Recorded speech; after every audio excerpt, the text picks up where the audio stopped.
Here's that incident between Anthony Mantha and Jordan Martinook from the outdoor game recently. So here's a closer look at all the things that happen. We have a potential slew foot will break down. You see the leg does lift up in behind, and there is a distinct arm pushing back motion. That knee drives up, the foot drives forward, and that stick comes around because the arm is pushing back. It's subtle, but it is a slew foot. Leg comes right off the ice, drives up, down he goes, stick on top of the face. Now here's some extra roughing. All these pushes, punches to the head to a player that's already down, you just slew-footed him down. Then a cross-check to the face. You could say, yeah, that hit him in the shoulder and then rode up into the neck. What are you hitting him for in the shoulder? And then you drop the gloves and throw a punch before the guy can even react. That's a lot of errors in one little short play.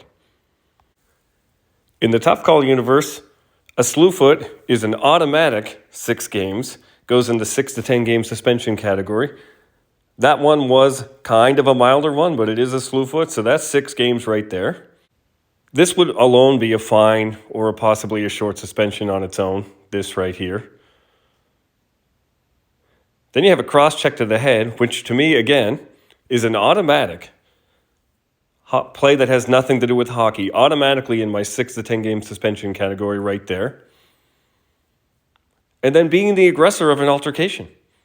Again, that's another 6 to 10 games.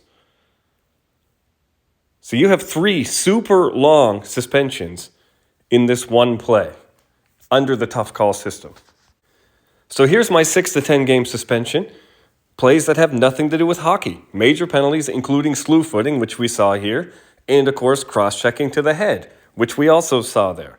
So that's 2 distinct 6 to 10 game suspensions.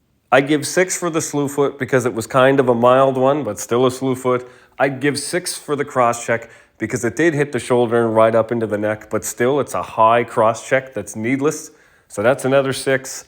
And I would give him the 6 for being the aggressor of an altercation. That is, punching a player who was defenseless and not a willing combatant at that time. He did not wait for Martinook to drop the gloves, and he'd already punched him 3 or 4 times after slew-footing him and just before cross-checking him. And I'm not a big believer in picking one thing to suspend and then just giving him the one suspension for the blanket incident. If you did 3 things that are worthy of suspensions, then you get 3 suspensions. Tough Call would suspend Anthony Mantha of the Washington Capitals 18 games for a combination of slew footing, cross-checking to the head, and being the aggressor of an altercation.